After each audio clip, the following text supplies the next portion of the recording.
the bit that I don't get is it obviously still went ahead. What were you guys actually doing there? I mean, other than kind of watching the TV, like, were you kind of coordinating things? And when you're stuck in the hotel, so you're asking about our daily daily routine, the 24-hour period where we were like, it was time to go. It was really just all about coordinating, exchanging fears and ideas and precautions, and trying to figure out what the fuck was going to happen the next minute, let alone the next hour. Creating a password for the doors, because every single person. We were in, hiding for 5 days. Remember those cubicles? Yeah. So the rooms were like maybe the size of if you blocked where that wall right there, like where Ryan and Amy Seems are. like a freaking closet. Tiny prison. Yeah. We were losing our fucking minds. I was going to say, were you surely crawling the walls? We were all on the same floor. Yeah. Our time zones were fucked up. Our families didn't know what was going on. I mean, it was a mentally dark place for maybe 4 days. Yeah. When it was time to go, we're focused on the mission and nothing else really. Like, it was just about that. Food deliveries, drink deliveries, everything by locals, only by Messi. Okay. And they will buy stuff. They said, guys, I'm still haunted by the taste of that fucking chicken sandwich that I had every 6 hours. Like, that's the only thing I could eat. On menu, it was only one. There is only one menu. Food was rough. But there must become a point where the mission's over and you have to get back to the hotel. Oh my God. Yeah. Well, and that was the other thing, is we had other plans. Look, we had a 3-pronged plan for that trip, and Kolkata in the call centers was only one of 3. First week. So Kolkata. the other, following that was the trip to Delhi. Then we wanted to meet all the ex-scammers that we had helped in the past. Yeah, 10 of them. And then the third part was to go to Kashmir and close out the trip with Johnny in his hometown. Yeah. So we were, of course, toying with the idea: do we cancel it all? Do we go to Delhi sooner? Is Delhi any safer than Kolkata? Like, what the fuck? I don't know if you watched our Robocall documentary now or whatnot. Yeah. One of our employees started having mental breakdown. Okay. It's just like it's became fire that started affecting the team, and we have to put that fire down and send him home. So it's been a lot of dealing, like, We were putting out fires every 5 minutes, essentially. Yeah. Emotional fires. Every the best way to time put it. I will come to Ashton's door, Ashton's eyes already just, what now? It was what now for it's like 4 days. Immediately, like, what happened? And I was like, hey, we're losing this one. I'm like, well, I made a decision, we're doing this. That's one thing Art is very good at, and that I'm not, is managing social imbalance and emotional peaks and valleys. You're very good at socially evening the playing field in a situation like that. And for me, sometimes I have a tendency to emotionally try to run away. And so I was fighting the balance of needing to run away, but I'm also leading this pack. But you cannot run anywhere. You're sitting in a fucking closet. So I ran in a circle in my room. And so it was a lot lot of that. He would get all the information and then he'd bring it to me and I'd be like, what the fuck now? And so he would tell me everything. Of course, like the little montage of what happened would never ever, you'd never see that unless you guys discuss that. Like, well, we went into a lot more. We produced which shameless plug for the Robocall 10-part series on Trilogy Plus, goes into the emotion of this a lot deeper than the YouTube video did. Yeah. That was, and I edited it all, so that was a therapy in and of itself, was to relive that whole experience 2 years later in the form of a show. But yeah, the reality is something you could never really fully. But do you think that is actually worse than someone having a real gun in front of? Because you guys have had that experience. The unknown is worse. Yeah, the unknown is worse, 100%. Because when we went to Florida and Chicago, when I saw a freaking big gun between his belt, you're like, all right. Well, the couple of times in the States where we've had face-to-face with a situation like that, they're very brief and unexpected. Yeah. You go and like, oh, this is happening, and then you deal with it, and then you're out of it. And it's gone. Yeah. India was a prolonged period of emotional panic. Long penetration over the week. And it's unknown. Like you said, you're not face-to-face. All you have to go on is what's being told to you in the texts or whatever, and then you have the locals telling you these these are real. 3 days in a row, you're receiving communication from, there is Trilogy, but it's okay, let them be, like, just be careful, keep working. And the progression was like, dude, they in Sector 5, go and start checking the They didn't hotels. name the Ibis where we were, but they named the Marriott 2 blocks away. Because I'm a coffee addict. Yeah. And I was trying to find coffee, and it's so hard to find coffee in India because everybody drinks tea. So me and Connor, we like, all right, fuck, there is one Starbucks. Let's go. I personally stopped at that Marriott that they were referring and asked locals, how do you, excuse me, my friend, where can I find American Starbucks?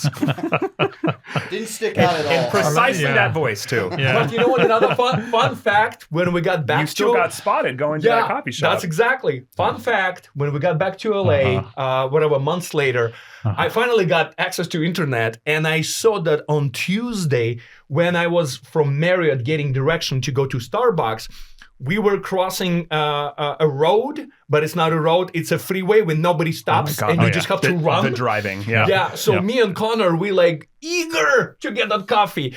So while I was crossing and trying to not to get hit by hundreds of them, I got a text message, and it says It's an from local Instagram DM on Tuesday, date everything. Somebody was going to work and said, there is no fucking way that there is a weasel from Trilogy Media or from Trilogy crossing Media the road in crossing Kolkata. the road in Kolkata. Please tell me it was not you. And I was like, it was me. All right. Oh my God. Okay, anyways, just to close this week, we were a little bit debating about should we stay? Should we stay or should we go?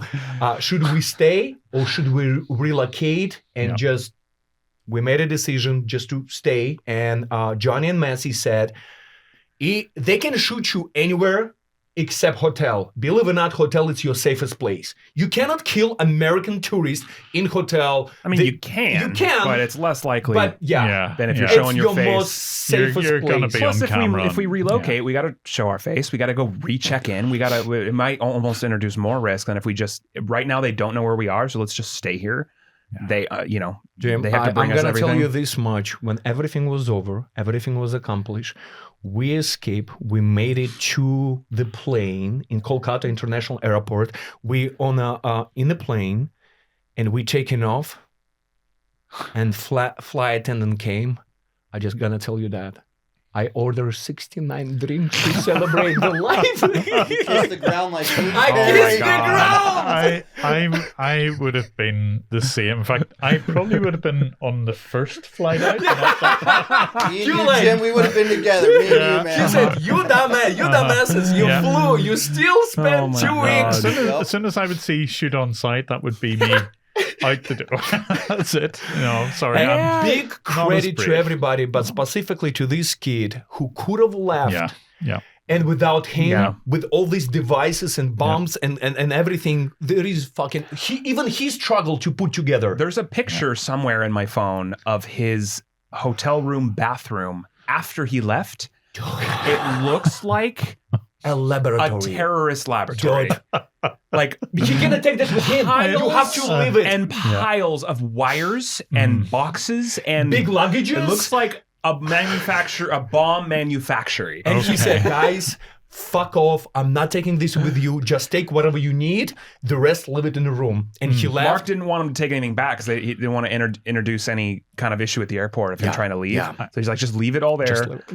In the bath? Yeah. I mean, pretty much. He had 2 double beds, and I know that when we entered to this wizard laboratory room, double beds. I had 1 bed. Who had double beds? He had double beds? No, he had a double bed. Did he? Yeah, I didn't have a double bed. Yeah, because we were packing with Johnny on that shit.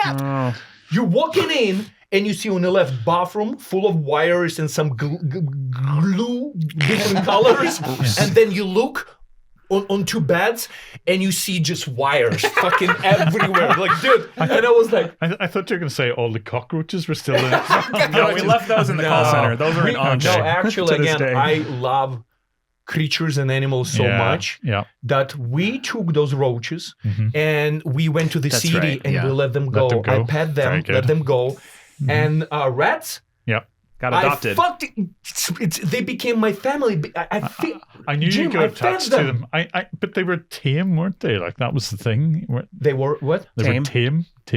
Were they like calm? Like they were like, because you were singing to them every night. Oh, They thought they're dead. They stayed in his bathroom. They stayed in my bathroom. I cleaned their poo-poo. I give them carrots. I walked in, and every morning my kids, they were like this to me. Like, only dogs can look at you like this. And when we let them go, I FaceTime to the family who adopted them. And I said, because a lot of people just think that like they were like kind of like destroyed or something, but that's not the case. We got heat about that, but here's the thing. Like, first of all, those were feed mice that we got. So Google what feed mice are for. Second of all, we got them from a cage in 120-degree weather outside in a market, and they were upgraded to an air-conditioned call center and his bathroom, and then whoever ended up adopting them. So they were that was the highlight of their life, was doing what they did with us, and then they ended up having a nice home. Them. It's such a but anyway, it was then we moved to New Delhi. The only one regret from New Delhi, and I think you have the same regret, that we did not make it to Taj Mahal. Well, despite our plans for the rest of that trip, we still had to remain relatively out of sight. I don't blame you. we everything that we did, which was hotel related. It was it wasn't until Kashmir we were a little freer in public to be out in public. Which if you ever do go, just go with a local. Like that's the you have to go with a local. And I just want to let you know, pollution is a real fucking thing. Oh yeah. You cannot see sun. You cannot breathe. Even through mask, you choking. We knew we promised you drone shots, and we had to get those. So that was another reason we wanted to stay. Because we have to get these shots. And shout out to Banana Pants. Yeah, Banana Pants. He was like, we got some of the most epic shots. I'm gonna get in the car. Yep, still have those drone shots, and I will be using them. Yep. We've reused them. I mean, you got the Godrej Genesis building, a couple others. That's actually where the next People's Call Center will be. Oh, I didn't. No!